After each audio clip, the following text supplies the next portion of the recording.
Tokyo June heatwave, worst since 1875. China is building a yuan currency reserve. Australia changing in many ways. Thailand projects 5 to 15 million foreign tourists.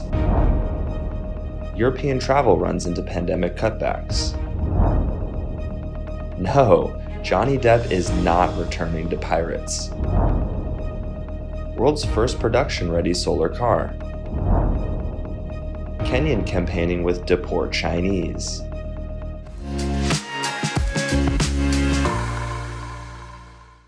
Hello, I'm Peggy. Thank you for joining us on FUNDAY News. It is Wednesday, June 29th, and here are your top stories. Reuters reported Japan baked under scorching temperatures for a fourth successive day on Tuesday, June 28th, as the capital's heat broke nearly 150-year-old records for June. Authorities warned power supplies remained tight and was a high risk of blackout. Fuji News Network said that as of 9 a.m. June 28th local time, 13 people had been taken to hospital with suspected heat stroke. Other media outlets said that authorities will probably moderate their calls for power rationing because at least 2 people are believed to have died from heat stroke.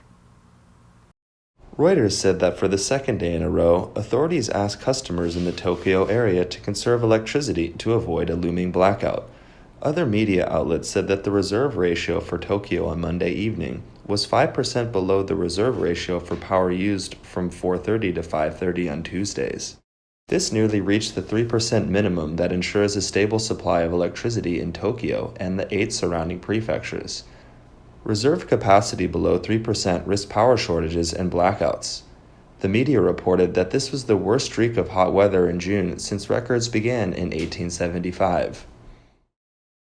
China's central bank announced in a statement on June 25th, China is teaming up with Indonesia, Malaysia, Hong Kong, Singapore, and Chile, with each contributing 15 billion yuan, about 2.2 billion, to the renminbi liquidity arrangement. The People's Bank of China said it is building a yuan reserve with these 5 other nations in collaboration with the Bank for International Settlements. And the funds will be stored with the Bank for International Settlements. The People's Bank of China said, when in need of liquidity, participating central banks would not only be able to draw down on their contributions, but would also gain access to additional funding through a collateralized liquidity window.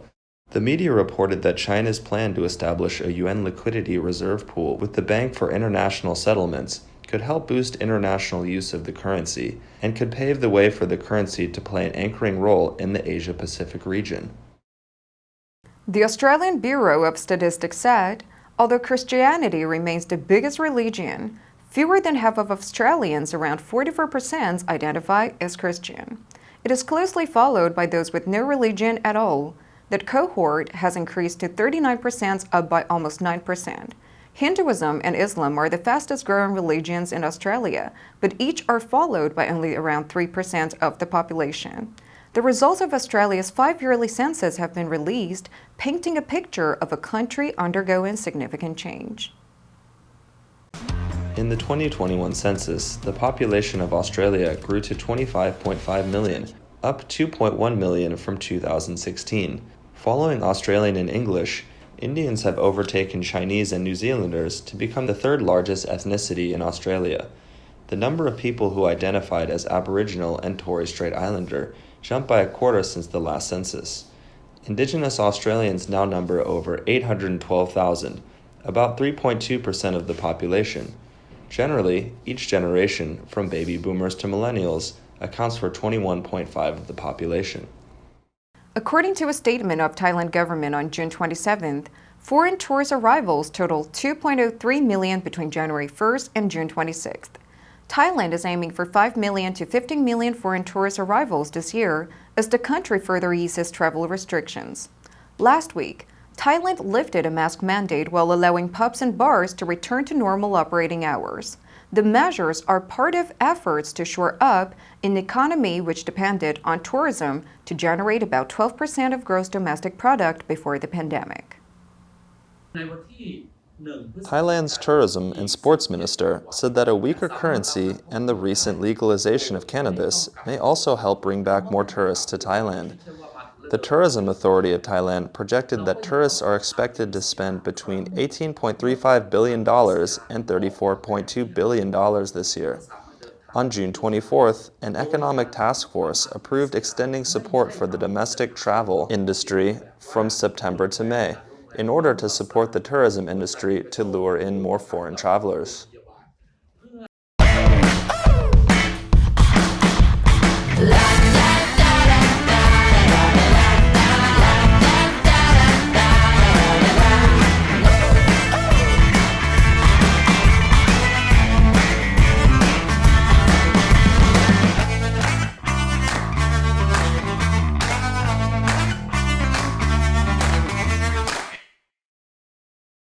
After 2 years of pandemic restrictions, travel demand has roared back, but airlines and airports that slashed jobs during the depths of the COVID-19 crisis are struggling to keep up. With the busy summer tourism season underway in Europe, passengers are encountering chaotic scenes at airports, including lengthy delays, canceled flights, and headaches over lost luggage. AP reported Amsterdam Schiphol airports, London's Gatwick and Heathrow airports, Stockholm's Orlando airports are doomed to have a chaotic summer for travelers. The AP said that nearly 2,000 flights from major continental European airports this month were canceled during the course of 1 week. Last week at Heathrow Airport, a sea of unclaimed luggage blanketed the floor of a terminal. In Amsterdam's Schiphol Airport, travelers found the line for security snaking out of the terminal and into a big tent along a road before doubling back inside the main building. Ben Smith, CEO of airline alliance Air France KLM, said that it could be months before Schiphol has enough staff to ease the pressure.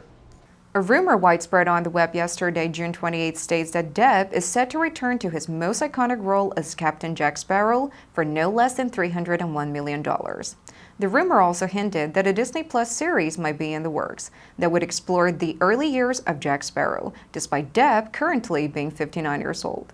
Media said, as amusing as it would be to watch an aging Depp play the younger version of a role that he has been phoning in for at least the last 2 films, the rumor is just not true.